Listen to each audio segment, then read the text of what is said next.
Hi folks, thank you for joining me. This is a profile about my friend and collaborative partner Rio Finnegan. Rio is a filmmaker here in Tucson. He is quite a character, and I hope you enjoy. Thanks.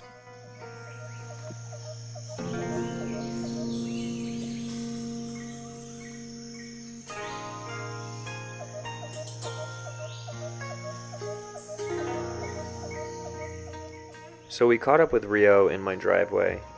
He and I were discussing a script that we're working on, and while we were doing this, he began to tell me about the awkward moment when he has to circumnavigate around slow-moving pedestrians.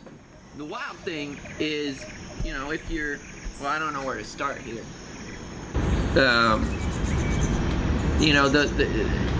There's pedestrian traffic, especially, because I go really fast, and people often, I go kind of fast, like faster than a jogger.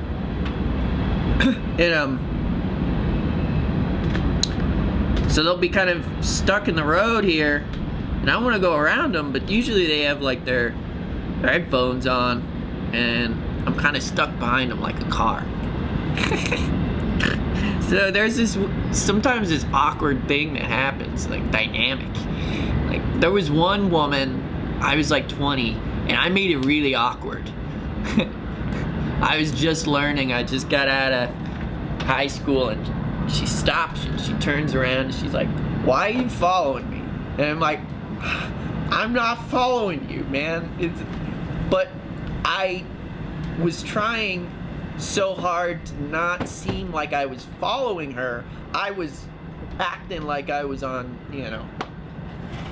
drugs or something like that. So it's kind of a funny concept. The first thing that you'll notice about Rio when you see him out or when you meet him is that he carries himself with this infectious quality, which is a great dignity and swagger. Crane flies only exist to fuck, right? What do you mean? Like, they don't have mouths, they don't eat. Their entire existence is to find a mate, and make babies.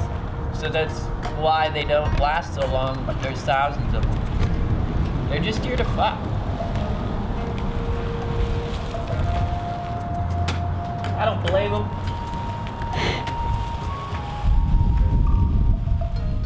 Before getting to know Rio, I noticed him out at bars a lot, and I would occasionally stop to say hi. And of course, the first thing I noticed was that mustache, but the second thing I noticed was this tattoo on his hand. And the story of this tattoo is very profound.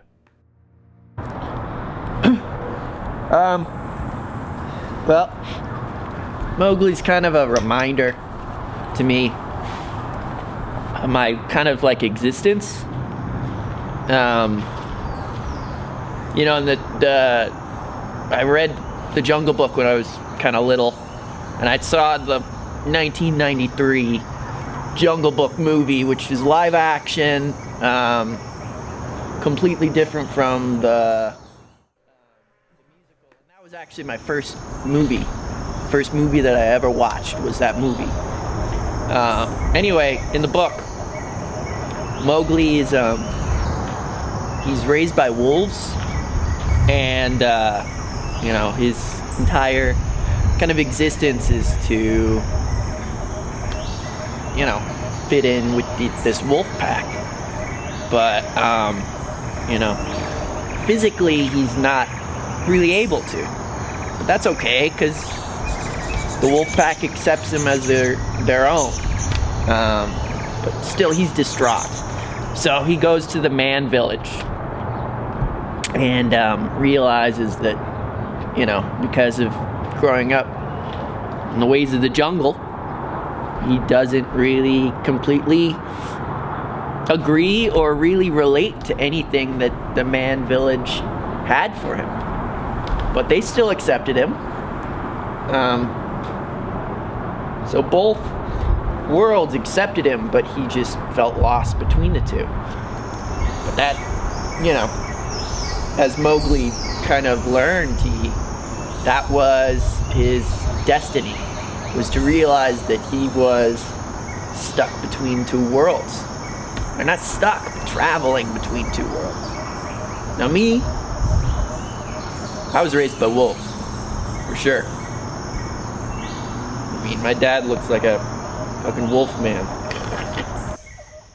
Do as thy manhood bids thee do, from none but self expect applause. He noblest lives, and noblest dies, who makes and keeps his self-made laws.